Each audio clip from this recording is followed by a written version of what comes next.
Hi, folks. Nick Tucker here with the Historical Fencing Guild. Before we get into it, I need to apologize. I know I'm running about 10 minutes late. For those of you who know, I am a game designer, and I was on another program promoting the game that I've worked on for the last 3 years, as it's a major milestone both in my life and potentially in my finances. I have had to to devote some stuff, but once I got back and got switched over here, I could be where I belong with the wonderful people who keep me afloat. So I do apologize if there's any issue with folks running late. Now, the Historical Fencing Guild is made possible first and foremost by my amazing Patreon folks, whose generosity allows me to keep this program on the air and buy the gear that I use to train people and to buy the gear that I review for your interests. We also, that doesn't need to be open. We also have an amazing support from one of our own, Mr. Joe Bachman, who provided this year and next year's StreamYard out of pocket so that I could continue broadcasting at a level of production, well, relative to what I do.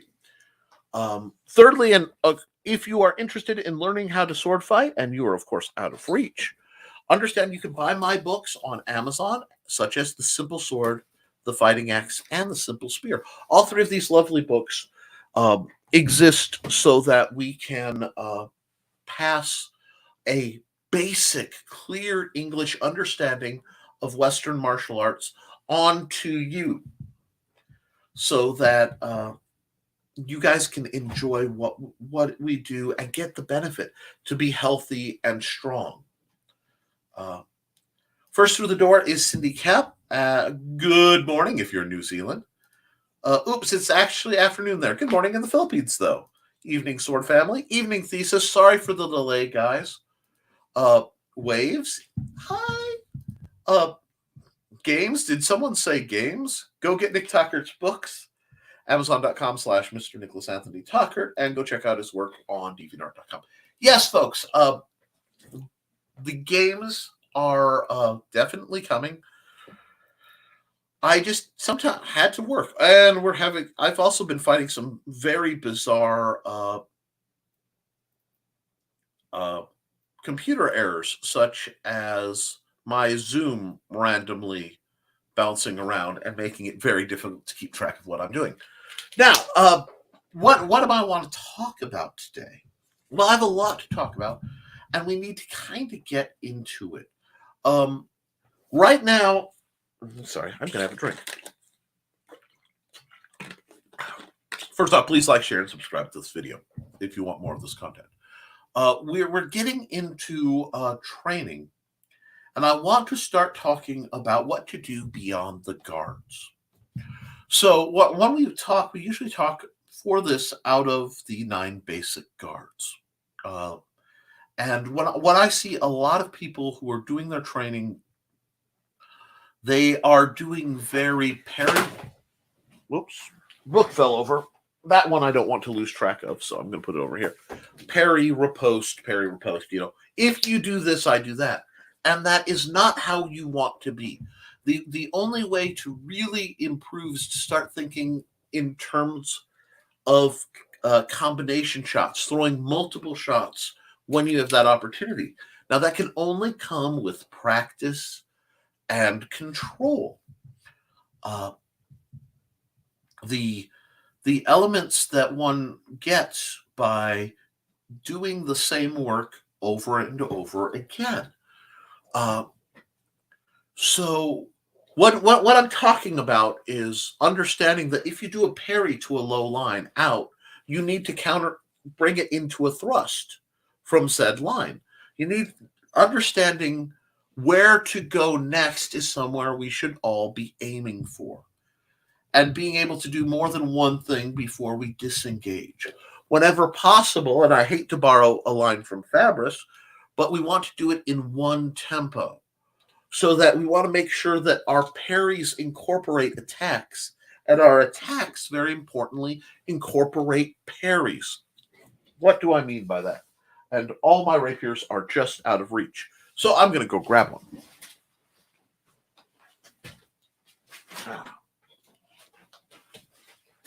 What I mean, and we're going to angle this up just a bit. Alrighty. When I throw a shot that wraps around, so if I throw a shot that wraps around, why do I do this? A lot of people are like, why not just poke here? Because it's going to deflect and redirect a counter shot. It's going to provide protection.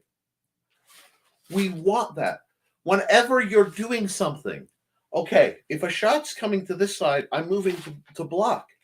But as I'm moving to block, I'm not just straight line moving to block aggressive. I'm getting my tip online because if I can get the block here, I have pre-chambered a shot to respond. If it misses, I can step into it, set and slash, and turn it into a cut. If it hits, yay, I can back up and pop one on the way out. We want to make sure that our shots are geared towards actually accomplishing what we want. We want to flow over and through our opponent. But we don't want to be trapped in a game of push and pull. If you are stronger than your opponent, there should be no game. You should just simply push through and get what you want. If you don't know that you're stronger, don't gamble. Let's see, thesis. And yes, please don't forget to tip me and support us on patreon.com/thehistoricalfencing guild. There's a move in Chinese Jin called Cast the Rod. It's a shot that is meant to go over the top of and bypass a shield. Yes, there is. 1 second. If we're going to do that. Okay. We're going to grab 3 of the 4 major classes of sword that I deal with. This is a Jin. It's specialized. This is a thrusting weapon. This is a cutting weapon. Okay? These adequately simulate most of the styles. The only one I'm not having here is a traditional can I get far enough to show it? Maybe if I angle. Okay. Being able to come up and over the top, it will absolutely score you a hit, especially with a little bit of flexibility in the blade. So coming around up and that arcing flip shots like that, when you have a blade that's compatible with that, are incredibly effective. You have to remember this is a 3-dimensional world. You know, people tend to think of a sword like it's a single line, and it's only cutting. They only see the edge of the sword. The flat of the sword is part of what protects. The angle that it takes isn't, when you look at a sword, it looks like a single line, but you have to think of it in 3-dimensional space. So you have to be able to catch the sword, realize that by keeping the tip on line, it will facilitate a kill. Many times, it will facilitate a kill simply by being in place. There is a reason that the 9th position, which is a tie-in to Destrenza, is a defense via intimidation. Let me get these up on my chair because apparently I'm not sitting nearly as much as I thought I was today. So, if I'm back here, defense via intimidation, I want to point out, look how much visual coverage the tip of the sword, especially a blunted sword, gives you. So if let me see if I can get this to stay here too. Okay, this is a live steel sword. I'm a trained professional. I have secured the area around me. I am being very cautious. But you see how much visual disturbance standing still that holds. As soon as it blurs, it disguises things. It is much, much more so when you take something, now this one's a little beat up, but we're going to use it. You grab a blunted rapier, and we've got hi. I'm not as good as talking on my phone, so maybe more quiet. That's okay. I'm just glad you're here. Everybody, be sure to like and subscribe. But if you use a blunted rapier and you have that pointed at the opponent, so if you come in, have that pointed at the opponent, it covers a lot of visual area. It makes a cone of defense just like a buckler does, where you can actually substantially provide a deceptive block of what you're doing and how you are seen. That's why when you guys, because I get flack about the linear guards. Why, when I say a linear guard, do I say keep the tip on line? So when you guys are getting into shape again, okay, those of us who are getting into shape again, the tip, and this has got a slight curve because of the way it's been stored, I'm working on that, but is still basically aimed where it needs to go, which is not bad considering how out of practice and literally shaky my hands are. If they advance, they stab themselves. If they lunge and you have your guard in place, the blade is deflected, your tip is still there, they are still advancing, and they encounter a serious stabbing problem. That is part of what makes the simple sword effective. So what you want is to keep your weapons on line. You have to practice. Now you'll notice something. Why is my hand not here? I get another question I get a lot is, Nick, you're fencing. You should have your hand back here out of the way. This is the middle road, okay? If you die fencing traditionally, you are going to die by being stabbed in the middle road the vast majority of time. Now, if I have one weapon, okay, high outside, low inside, high inside, low outside, 4 offline guards. Also gives you the quadrants, which split up roughly something like this. Okay? Using these as a symbol. These are what's going to help you know where to defend. But that's with one weapon. If I have a second weapon, you end up with a shape like this. And you have two high outside, two low outsides, but you still only have one high inside and one low inside. This is where the kill will come, because that's where people want to be. Understanding that will change your approach to defense.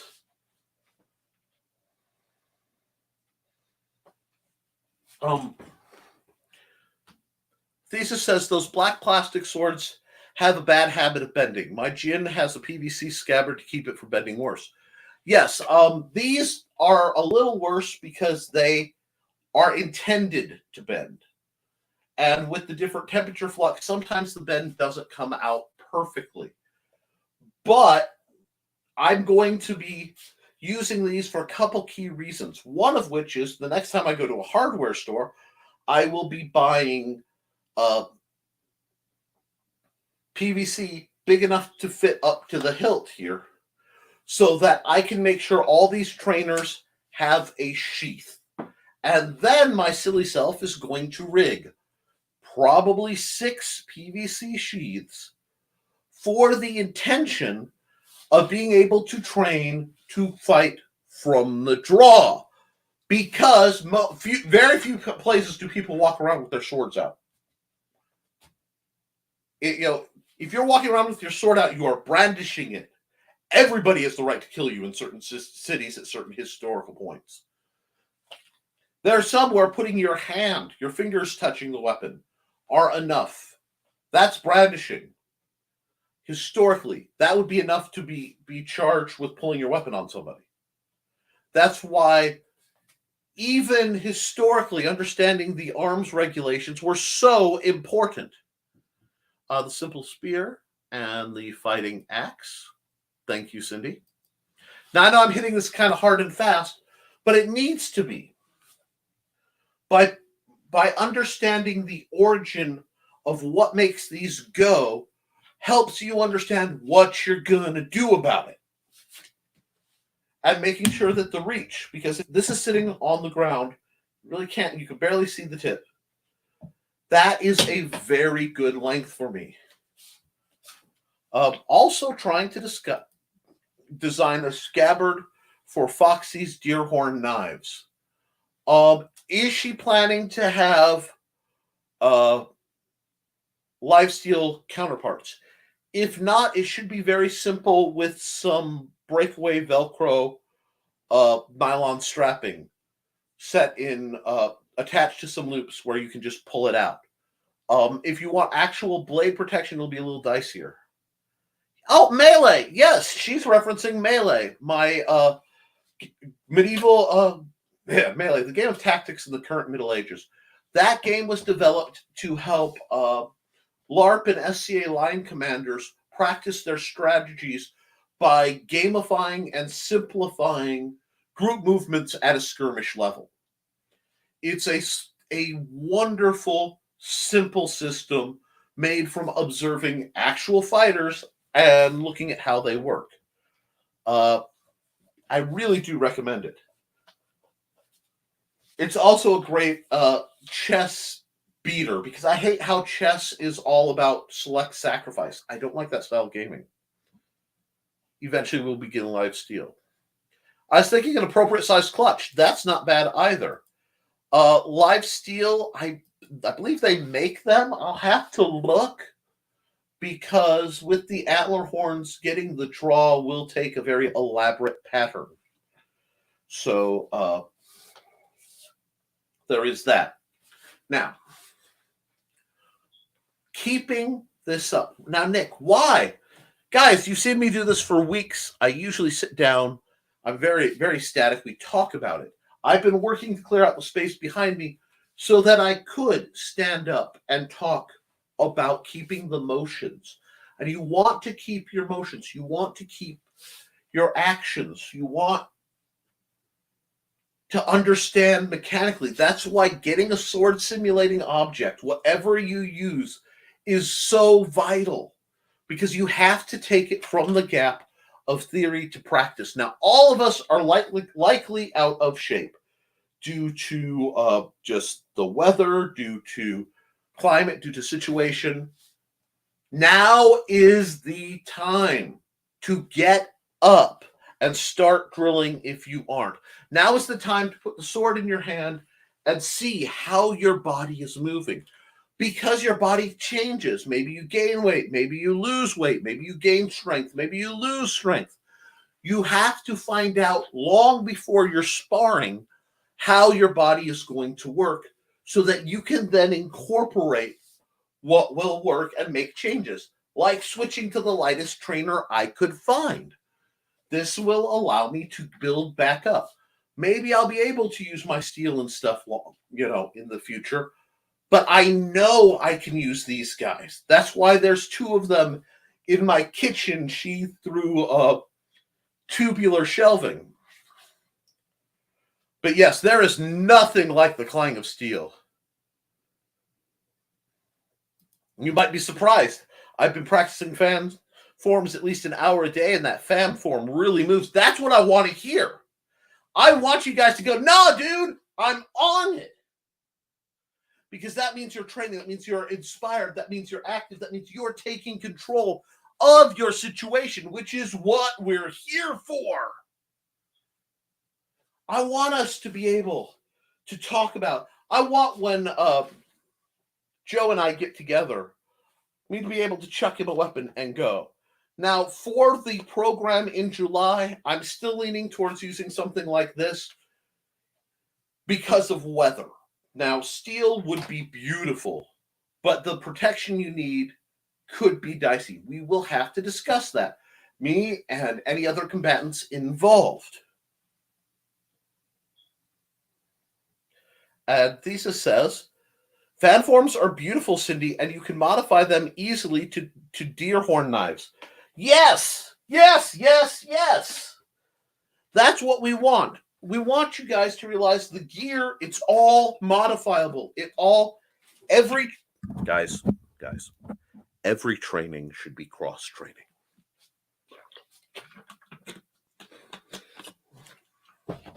If I grab my favorite stick, it's a good stick, and I'm using axe strikes, I'm just going to practice basic axe cuts. Bam, bam, bam. I pick up an arming sword or a side sword. Gotta love the agnostic side sword. I'm used to axes. Fine. Cut, cut, cut, cut, cut. I can go. I'm used to a draw cut. I can go. I can slice. I can dice. I can thrust. Making sure that it works. That's what you want. Because guess what? The grip on this is a closed fan. All the bonks and pops you would do with a stick, you could do with a closed fan. That's what we want to be able to do. We want to understand the function so that when we pick up an object, regardless of the object, when we become trained, when we become functional, every object, let me get geared back so I can sit down because y'all get nervous about me. A little late with this, but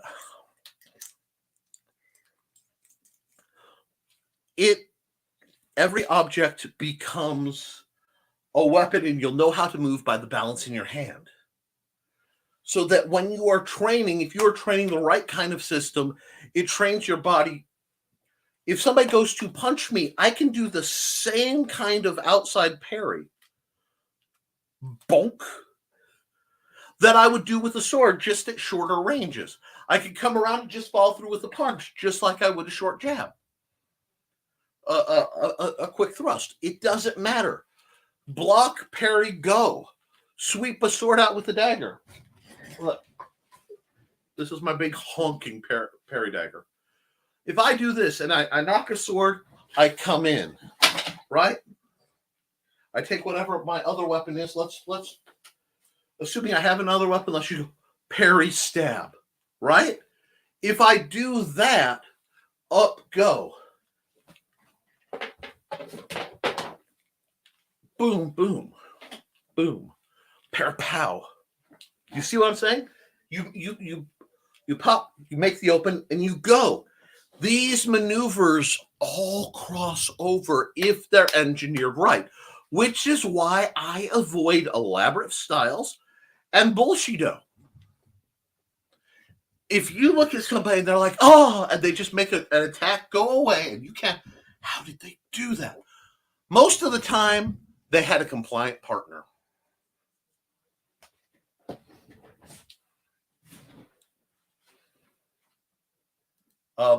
Why is he standing? What the chair do now? Oh, I was talking visual, and I'm up to physically expressing what I'm doing. I've also been sitting a lot because I've been doing a lot of broadcasts. So instead of saying, I got to interrupt the show to stretch, why not get up and go? And yes, every once in a while, I will take up one of my live steel and swing and flower just so I can get the right feel of the weight of the swords. Yes, train with what you use with what you train. Be careful. Always respect an edged weapon. But I throw knives. And once I get my range back up, I'm going to throw knives again. The trick is understanding the motions. Throwing a knife and throwing an axe are exactly the same. It's just your release is about 90 degrees off because the weight balance is different. Cool. The chair became a sword rack. My tendons are very painful right now. And there's guys. I know I'm a little hyped today.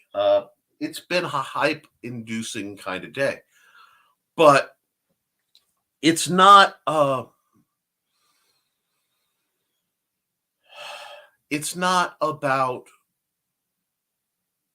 being hyper and going fast. I'm going fast right now in part because I needed to. I had pent up energy and I needed to get some movement going. If it hurts while you're training, don't do it. But understand what the pain means. Because in a self-defense situation, you may have to do something that could be potentially uncomfortable to damaging to prevent worse damage. And that's what it takes sometimes to keep and to find and keep that balance. That's one thing I like about Wing Chun. They focus on block and attack at the same time. A lot of my Wing Chun comes from playing with Sword Sage back in the day. That used to be his jam before he fell in love with Bagua. I think I like a lot his Wing Chun style better than his Bagua. I'll say it. A lot of times it's too open, it's too flowy, and that a little too compliant. That was something I started to feel, and that's why it just I take the pieces I train with people who fight or books I read, and I go, well, what works? And then you put it in the pot. It's a Chinese buffet.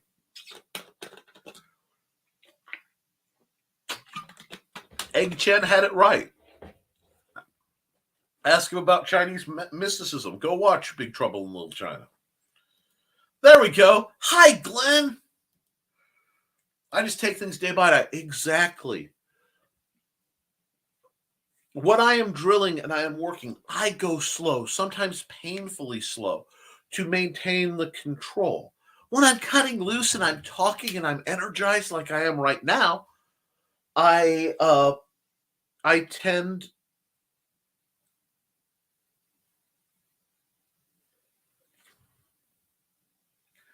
to find a balance of that energy and expression.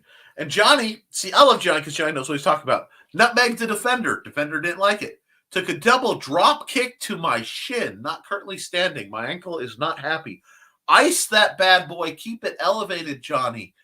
I'm not sure if you deserve that or not, but I can see both parties where they stand in it. You be careful. Glad to be here. Missed your energy and expertise. Well, thank you. I was actually, I do apologize for being late again to the show. It's very rare that happens. There were some technical difficulties in that my Twitter logged me out without telling me, so I got no notifications. And I actually missed a program that I would have been on, and I almost missed another, so I had to kind of shuffle some things around and immediately go from that one to this one. We're making do. But that's what it's about, guys. You need to understand what the weapon does and what it does for you. Because there's some weapons I wouldn't even bother picking up if I had any other option. And there are weapons I can make go, but I'm not gonna hurt myself to do it if it's avoidable. Chinese buffet. Yes, I would kill for some good Chinese right now. Life happens. Exactly. Oh, thank you for understanding. But I wanted to get into some of that physical stuff before it slipped my mind. Because we need to stay upright. We need to stay mobile. And while we discuss a lot of this at a theoretical level, now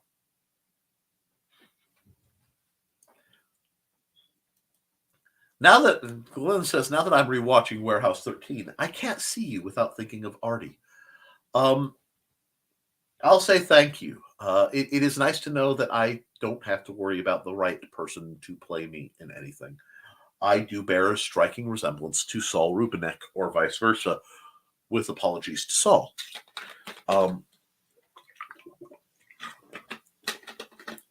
He's the bad guy in an old Next Gen, Star Trek Next Generation, and where he abducts Data.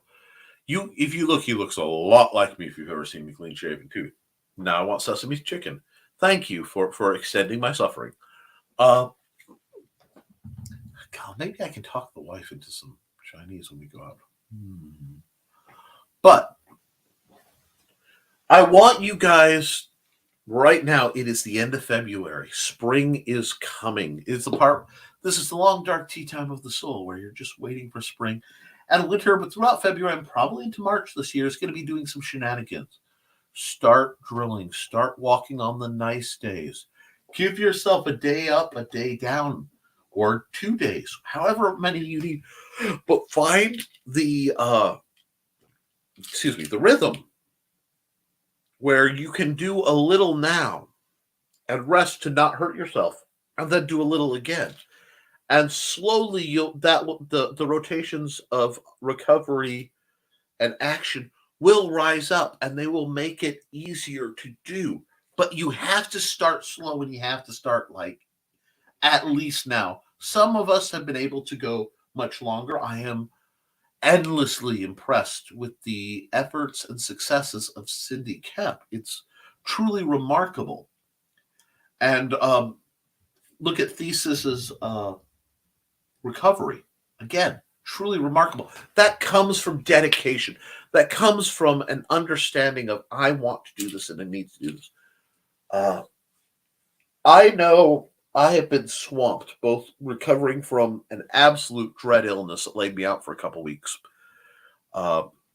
And finally, after 3 years, getting the Hybrids RPG rolling.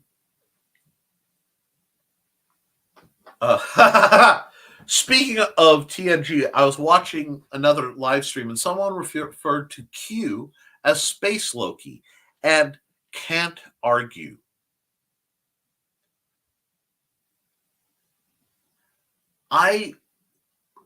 He is Space Loki, but classical Space Loki.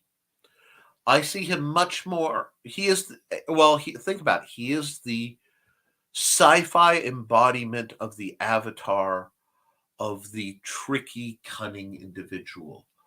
A divine version of Jack. When I say Jack, I'm talking about Jack be nimble, Jack be quick. The Jack who killed the giant. It's all the same Jack.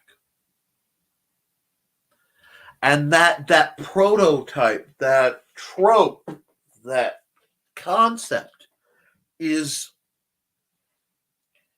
endemic in human understanding. It's a fascinating character we've always found, and we will always find. And I think, as someone who I've always been enamored by that character. I'm not that character. It's not quite my class, but I have my moments. It's fascinating to see that. The Squire of Gothos. Squire Trelane. Well, yes. Was it Q Squared? It's a lovely novel in which Q and Picard go deal with that individual, much to many people's surprise. I recommend it as a fencer. It has a warm and toasty arc. Thesis goes on to speak of Cindy, saying, Cindy, your progress with fan forms has been amazing. I look forward to seeing your videos of new forms.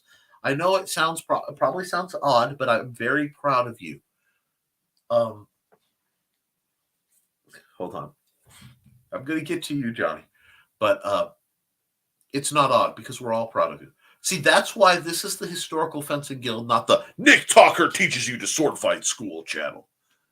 We are meant to support each other. And when you support people and you rally for them, and you want to be there with resources and positivity, when they succeed, you feel it in your chest. It's a wonderful sensation. And Johnny says, always trust a trickster. You can always trust a dishonest person to be dishonest. You can't always trust an honest person, because you never know when an honest person is going to do something stupid.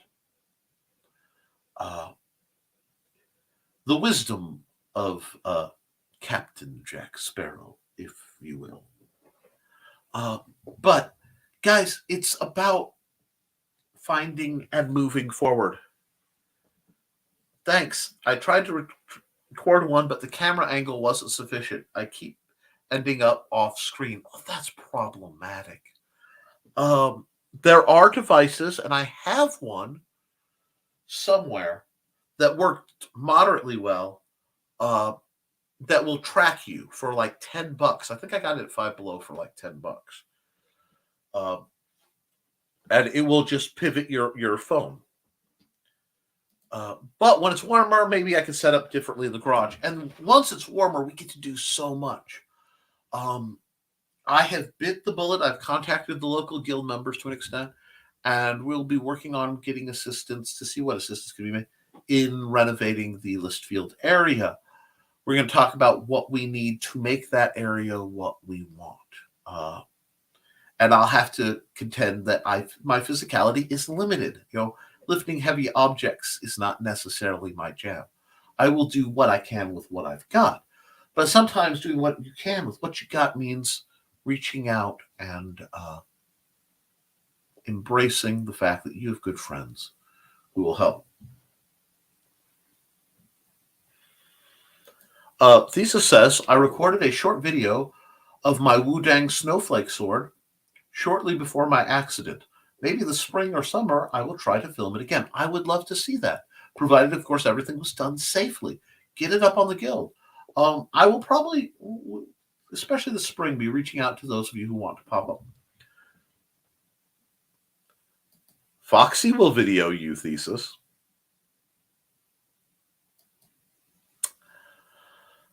As the saying goes, this is not the green room. But yes, I'm certain Foxy will be happy to videotape you demonstrating your assorted prowesses. But I hope you guys are drilling. And what I love is people are finding, I hate to say it, your character weapon. The weapons that resonate with you. I will attempt to not think of that in a perverted way. This time I was being PG. It is appreciated. All civility is appreciated. Oh, excuse me. I've been going, and I haven't slept well because I've been excited about the game launching. And I do have a commercial for it, which I may run at the end, even though it's not for this channel, just because it's that big a deal. We'll see. You made the green room by yourself this time, Nick. No, I have actually done that, but no, not this time, not yet.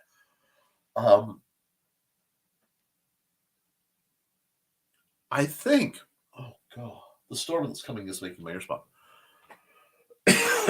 We need to be sure we're evaluating what works. But by finding the weapons and styles that work with you, you can double into it. It's like Johnny does Muay Thai, I believe. Or is it BJJ? But finding the martial arts and systems that work with you, that work with how your body moves, just makes sense. It's like we don't eat a lot of foods that make us sick, even though other people do. Some people, can eat, tons of greasy hamburgers or whatever, and never have a problem with it. Some people, if they look at it, their stomachs will fall out. Martial arts are much the same way. There is no one size fits all. But what I try to is develop systems that are weapon agnostic,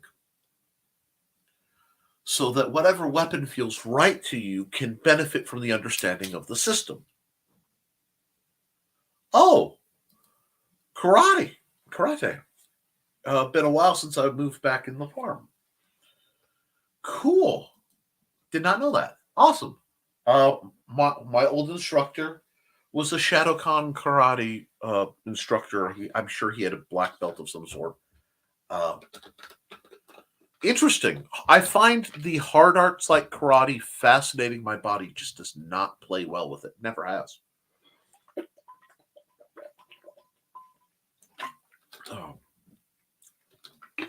But there are weapon-based systems in it, and a lot can be learned and cross over. No wonder you're a katana guy. Mine either. But I'm glad this makes me happy to see, really, that you guys are out drilling, that you guys are out training. Everybody in my chat right now is training in their art. Now, Glenn's arts are a little more esoteric, and he says, I prefer Jeet Kune Do. But he's still surprisingly spry for his age. My belt is J.C. Penney. In Okinawa, a belt means no need rope to hold up pants. Mr. Miyagi, preach! You'll notice I don't claim ranks. The highest award I received for fighting in the Society for Creative Anachronism was the Cavendish Knot, and it was awarded for my skill at instruction. In that group, there weren't a lot of ranks for fencers at the time, since they've added more. However, I've held my own against many, in my physical prime, against some world-renowned swordsmen, and in my old age and decrepitness, against people half my age and a good foot taller than me. So I think I'm doing okay. Fell out of it for a while. Need to get back into it. Yeah. Well, especially when you have an art you've already done. Just start the slow work. Feel the flow. Be the water, man. Jeet Kune Do's a neat art. It's faster than I move. But it's very fluidic, and I do like fluidic style. I like loose, I like soft art. I like to flow and not, hard yang versus yang stuff is exhausting and often noisy. It does not spark joy.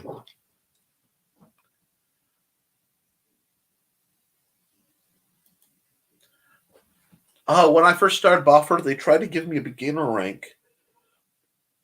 That was until I took out one of the best fighters in the field. Now, see, this is where it gets interesting. I do, there are students and there are instructors. There are three classes: newbies, students, and instructors. A newbie is somebody I haven't seen fight or is just beginning. I treat them very careful for the safety of everyone involved and to ensure that I don't have to deal with training scars later. Because I've had people who, it is one thing to know how to train somebody. It's another to keep your curriculum straight so that's always building on itself. Because if you give somebody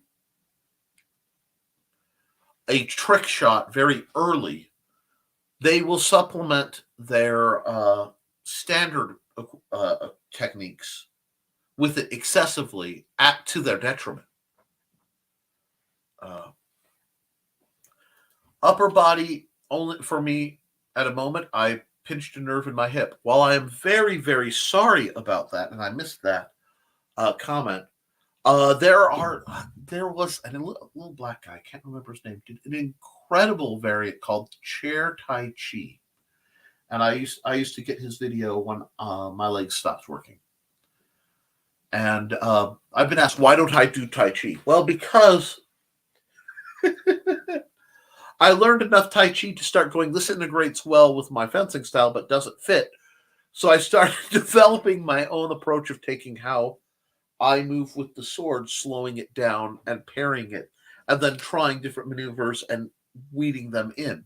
So it's sort of, I've been a homebrew kind of guy in most things that I do most of my life. He was the herald of the main house. He was known for sniping at angles, which didn't count. He tried that with me, and I stepped on his blade, then jumped and spun, nailing him in the back.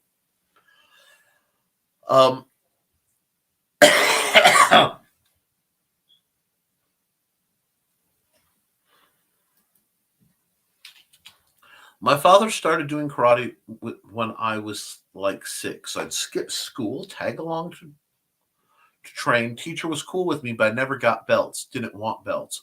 I respect that. Seriously, I do. I got it. I speak typo pretty well, Johnny. That's why I love watching martial artists spar, because if they have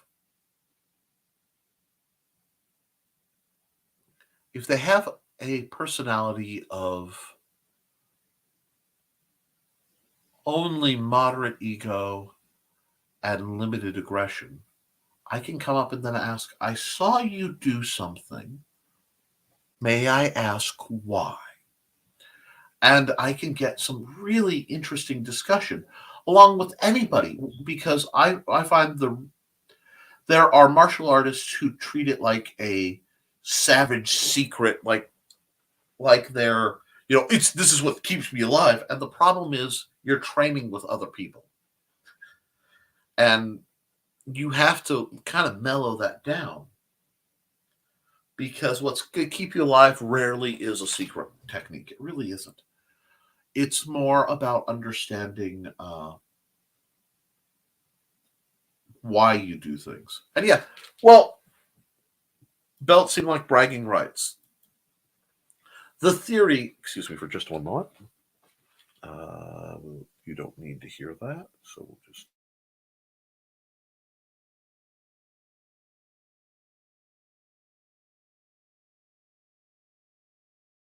Okay. Sorry about that. Had to blow my nose. They're theoretically save points. The idea is a belt or any award system, when you walk into somebody you don't know, standardizes skill sets, should be a proof of competence and skill, and allow people to short. Okay, you are at this level. I can expect this from you, and go. My problem is belts very quickly became a commodity that was bought, sold, and guaranteed. And I don't think everybody should be guaranteed any rank in anything other than participant. An instructor should be able to instruct what the basics. Beyond that, it should be on the individual. Belts seem like, let's charge our students good money for the test to get the next belt, and that's part of it. Now, part of it is it does reinforce people's. They get dopamine. Number gets bigger. That's why a lot of people play video games. It feels good to get that little dopamine. I've leveled up. But I find in life a lot of that is a trap. And when you have false, I'm a level this. I had a gentleman. I'm sorry, the gentleman is too generous. Bump into me at a public event. It was an SCA event. And he went to discuss something, and I did not like him. He sat my hackles on edge. I did not know why. But I was speaking to his girlfriend. And she had her elf ears on and a red bandana. And she said, well, this is my red bandana, and it means that I can barbarian rage, and my weapon does extra damage for part of their LARP. I'm like, that's well and good.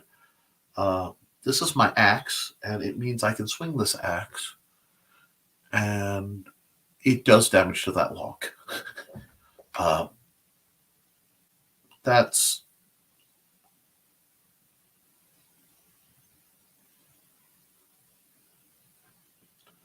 That's kind of where I live. Now, there's a point. Some Muay Thai schools in Sao Paulo started using the same belts as Japanese arts because people didn't believe they were legit unless they used belts. Makes no sense. But when you don't know, it's sort of like when I see actual ranks assigned to video game players. It's farcical. Like, I think I was a brigadier general of some sort in a game called Warface, and I'm looking at, like, I run around and put my little claymores and we go pew pew at each other. And I've done it a lot for a long time. But no, that's stupid. No way a brigadier general would be doing anything. But certain people are drawn to and thrive in the concept of hierarchy. And the people who don't cause great cognitive dissonance because when you are not impressed by a hierarchical system, people take a huge offense. I've learned this many times. Where I am so-and-so, and I have this. Okay. I assume that's supposed to mean something. What does it mean exactly? Many times they can't answer it. Or I have passed the exam for this. Okay. Does that mean a certain level of mastery? I mean, give me some more information because I don't know. And they'll get mad. And if you don't bow down to them, they take offense. And it's funny, things like how many I have this many subscribers on YouTube. And I've seen people do this. Like, good for you. But I'm not worried about your subscriber content. I'm worried about, we're talking about comics. Is your comic any good? Well, I have this many subscribers. I didn't say, do people like it? I said, is it any good? Or I have $1 million. I have $10 million. It's like, okay, cool. And, well, I drive a Lexus or I drive a, Bugatti or, okay. You see, the problem is I've been poor so long that having people in suits that are worth more than my car is just a thing. It doesn't impress me because it's simply many times inherited. Very few people are the mavericks they claim to be. There are few. It's like, if you have an educational degree, what school it comes from has a lot of weight. Is it accredited? Things like that. But it also doesn't make you a better person. It just means you've done more in this field. And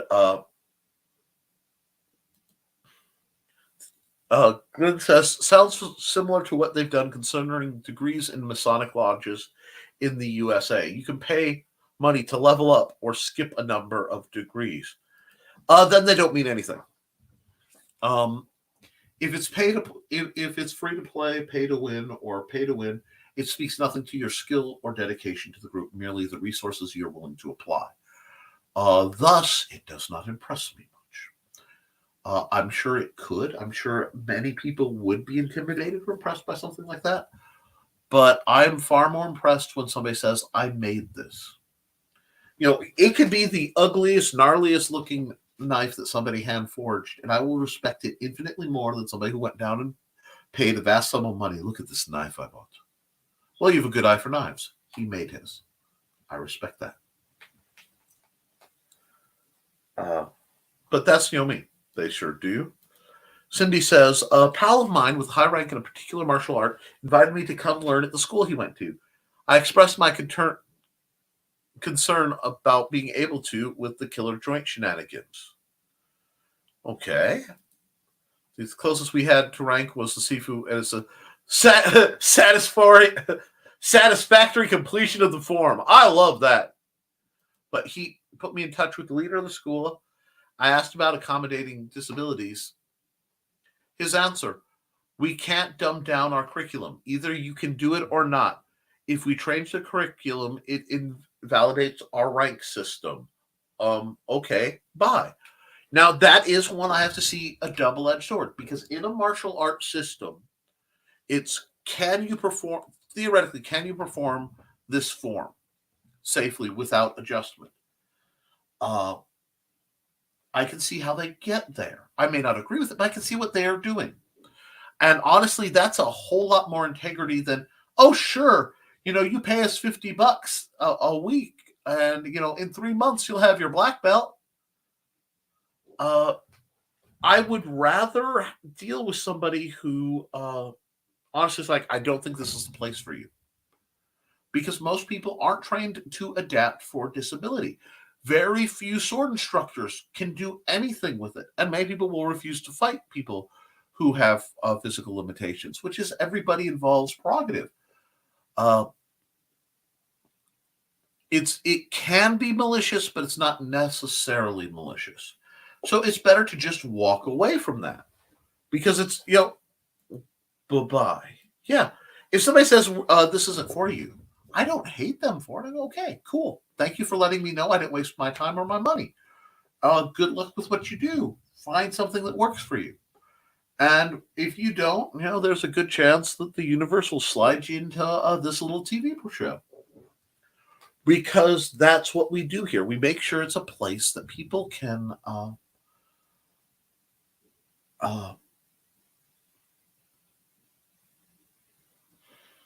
learn at their speed. But I'm also not I'm not sitting here saying I will make you the greatest. I'm not sitting here saying, you'll get a, brass button of completion to show just how awesome you are. No. What I say is, if you put into it, you will get out what you put into it. And I will do everything in my power to help you find your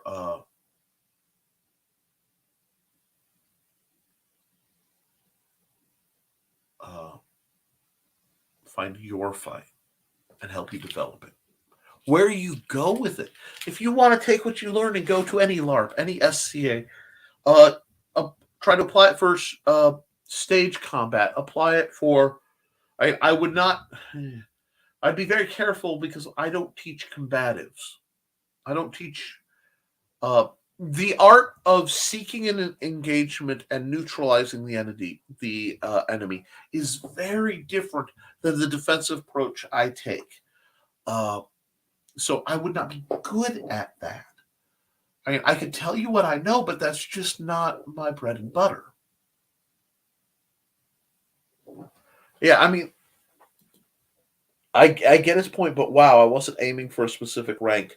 I just wanted to learn things. Very often, you'll ask a question and people will hear a different question. And I think it was a case, if you were saying one thing, he was probably hearing another. And there are a lot of people, it's true, they go to dojos and they're like, how much to buy this rank? Let's just get around it. How much to bet for me to get here? Not realizing, if I walk up to you, how long will it take you to make me a swordsman? That depends on a lot of things: talent, dedication, whether you listen, what weapons you line up with. Now, I can say I can make anybody go who is physically able to and willing to learn functional in a month's worth of practice if they do their homework. Usually within a month, I can make them where they're not going to hurt themselves, and they'll learn. They know enough to be able to learn. But beyond that, and even to that, a lot of it takes what you're willing to put into it. I'm recalling Bedware on the Kolwitz and Owen, where he fights better than 3 fighters, even though he's missing a hand. And absolutely, that happens. Those people are out there. I have known them. I have been better than 3 fighters, using a cane at points in my life. Oh, off topic, crocheting with black yarn is like working by braille. Oh my goodness. Yeah, Cindy makes amazing amigurumi stuff. She does blankets, and she does little stuffy people. Oh, you really should go to ckoepp.com and support her stuff. We're going into the spring, And I see it as the time to build your foundations and evaluate where you are. But just like any crop, the health of your fighting style will depend on how you nurture it, how you water it, how much sun it gets, how much rest it gets. So we want to keep on that mentality.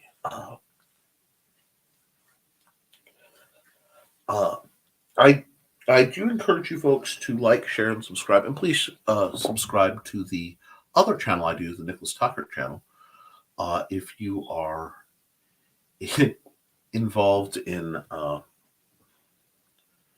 interested in writing and creating. Oh, you're awesome, Cindy. Thank you. She really is. I love seeing people support each other. I don't feel I am part of, as my job as a game designer for Hybrids, the Sons of Gods, the RPG. I did do that, and there it is an Indiegogo. You can find it. You had a cane. That's like having an extra leg. How is your opponents have any chance? We only have the two. Oh, I love the way your mind works, Johnny.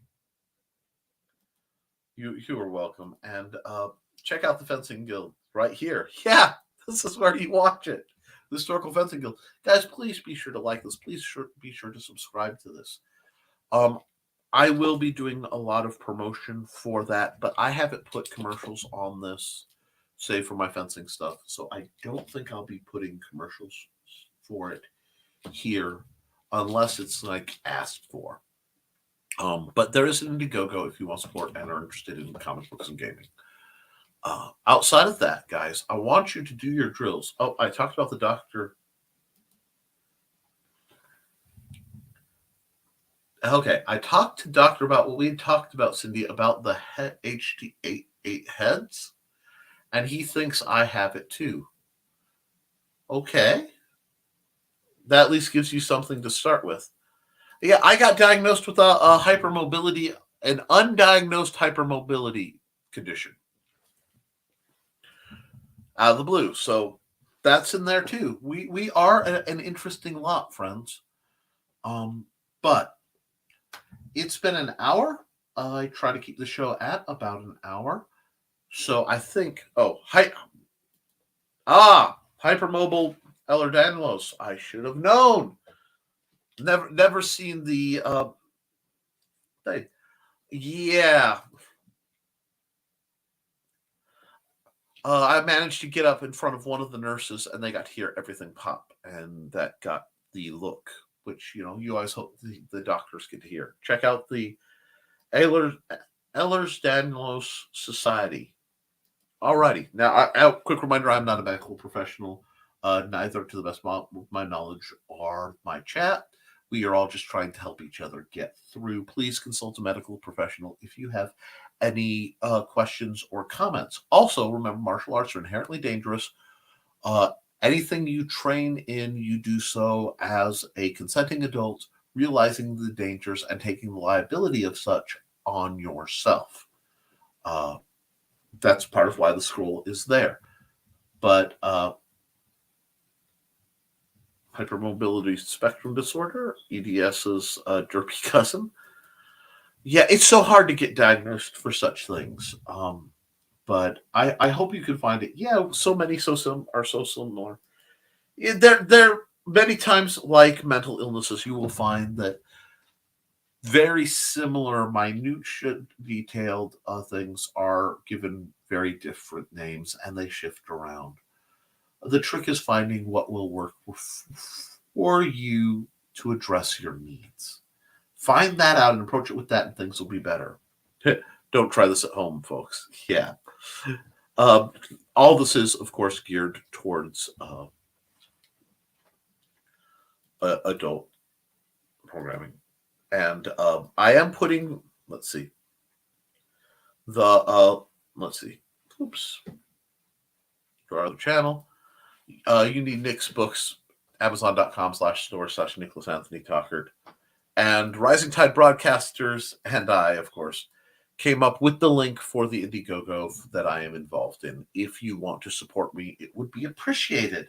And you would get either some really great comic books, some great games, or both. Also, check out my art on deviantart.com/NickT. Yes, that's where I've been drawing for 20 years. Sometime this weekend, I will probably be doing another art show. And when I'm done with my art time with Nick, I usually take the resulting ping and I throw it up on DA so folks can enjoy it. I have a paid subscription there. I'm trying to find ways to monetize that. I haven't quite figured it out yet, but we'll get there. And while we're getting there, guys, I want you to keep your eyes open. There's my Patreon, patreon.com/the Historical Fencing Guild. Yes. Go there, ask me questions there. I check it religiously. What the guild asks, I do. I am your humble servant. And yes, if you wish to financially just directly benefit me, paypal.me/Nicholas Tucker. I will either privately or publicly thank all of you. Now, with all that being said, guys, do your drills. We're getting on good sparring season, folks. Keep your eyes open. Be aware of the threats so that you can stop a problem before it happens. Be kind to yourselves and each other. And as always, my dear, dear friends, thank you for supporting your local swordmaster. I will see you next week right here at 8 p.m., much sharper, for another episode of the Historical Fencing Guild's live stream. You can also find me Monday, Wednesday, and Friday on the Nicholas Tucker channel on YouTube doing Nevermind the Furthermore at 10 a.m. Eastern, as well as on Luke Stone Studios at 9 a.m. doing Nerd Bacon. Sometime in the weekend, I usually do Art Time with Nick on that channel, where I live draw. You get to see my screen, and I take requests, and we have a good time. Basically, I'm online a lot, so reach out. I'm always looking to make good friends and help build people up. But guys, really be kind to yourselves, and I will see you all very soon. Toodles.